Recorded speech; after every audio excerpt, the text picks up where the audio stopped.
Okay sir, ಈಗ metro ದರ ಏರಿಕೆ ಆಗ್ತಾ ಇದೆ, 5% ಹೆಚ್ಚಳ ಸೋಮವಾರದಿಂದ ಜಾರಿ ಬರ್ತಾ ಇದೆ. ಯಾವ ರೀತಿ ಸರ್? ಇವಾಗ ತಮಗೆಲ್ಲ ಗೊತ್ತಿರೋ ಹಾಗೆ ಹೋದ ವರ್ಷ ನಮ್ಮ ಮೊದಲನೇ ದರ ಸಮಿತಿ ಅವರು ಹೋದ ವರ್ಷ ನಮಗೆ ಒಂದು ದರ ಪರೀಕ್ಷಣೆ ಮಾಡಿ ಕೊಟ್ಟಿದ್ದರು. ಅದರಲ್ಲಿ ಸರಾಸರಿ 51.55% ಆಗಿತ್ತು.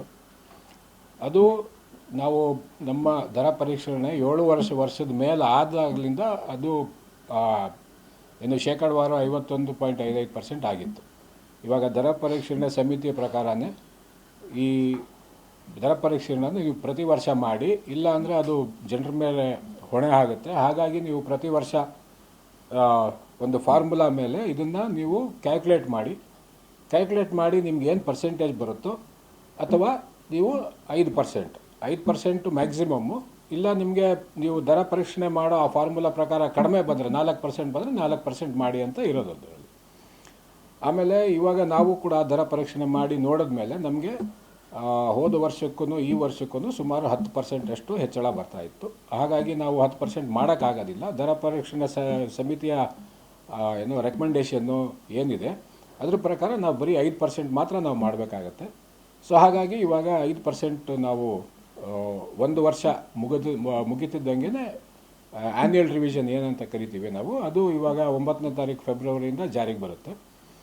ಸೊ ಇವಾಗ ನಾವು ಅವರು ಮೊದಲು ನಮಗೆ ಕೊಟ್ಟಂಥ ವಲಯಗಳು 10 ವಲಯಗಳಲ್ಲಿ ನಾವು ನೋಡಿದಾಗ 10 ರೂಪಾಯಿ ಇರೋದು 11 ರೂಪಾಯಿ ಆಗುತ್ತೆ. ಆಮೇಲೆ ಮ್ಯಾಕ್ಸಿಮಮ್ 90 ರೂಪಾಯಿ ಇರೋದು 95 ರೂಪಾಯಿ ಆಗುತ್ತೆ. ಅಂದರೆ ಇವಾಗ ನಮ್ಮ ದರ ಪರಿಷ್ಕರಣೆ ಆಗ್ತಿರೋದು 1 ರೂಪಾಯಿಂದ ಕನಿಷ್ಠ 1 ರೂಪಾಯಿ, ಗರಿಷ್ಠ 5 ರೂಪಾಯಿ. ಸರ್, ಈಗ ಮುಖ್ಯವಾಗಿ ನಿರ್ವಹಣೆ ಯಾವ ರೀತಿ ಹೆಚ್ಚಾಗಿದೆ ವರ್ಷದಿಂದ ವರ್ಷಕ್ಕೆ? ಎಷ್ಟು ಪರ್ಸೆಂಟ್ ಇನ್ಕ್ರೀಸ್ ಇದೆ?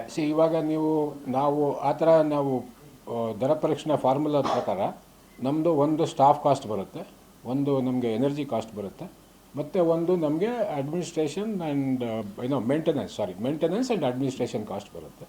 ಸೊ ಇವಾಗ ನಾವು ಇದ್ರ ಪ್ರಕಾರ ಎಲ್ಲ ನಾವು ನೋಡಿದಾಗ ನಮಗೆ ಸ್ಟಾಫ್ ಕಾಸ್ಟು ಸುಮಾರು 2% ಅಷ್ಟು ಬಂದಿದೆ. ಅದೇ ನಮಗೆ ಎನರ್ಜಿ ಕಾಸ್ಟ್ ಏನಿದೆ ಅದು ಮೈನಸ್ ಬಂತು. ಆಮೇಲೆ ನಮ್ಮದು ಮೇಂಟೆನೆನ್ಸ್ ಅಡ್ಮಿನಿಸ್ಟ್ರೇಷನ್ ಆ್ಯಂಡ್ ಮೇಂಟೆನೆನ್ಸ್ ಏನಿದೆ ಅದು ಸುಮಾರು 9% ಬಂದಿದೆ. ಹಾಗಾಗಿ ನಾವು ಒಟ್ಟಾಗಿ ನಾವು ದರ ಪರೀಕ್ಷಣದ ಪರ್ಸೆಂಟೇಜ್ ತಾವು ಕೇಳ್ತಾ ಇದ್ದೀರಲ್ಲ, ಅದು ಬಂದಾಗ ನಮಗೆ ಸುಮಾರು 10.2%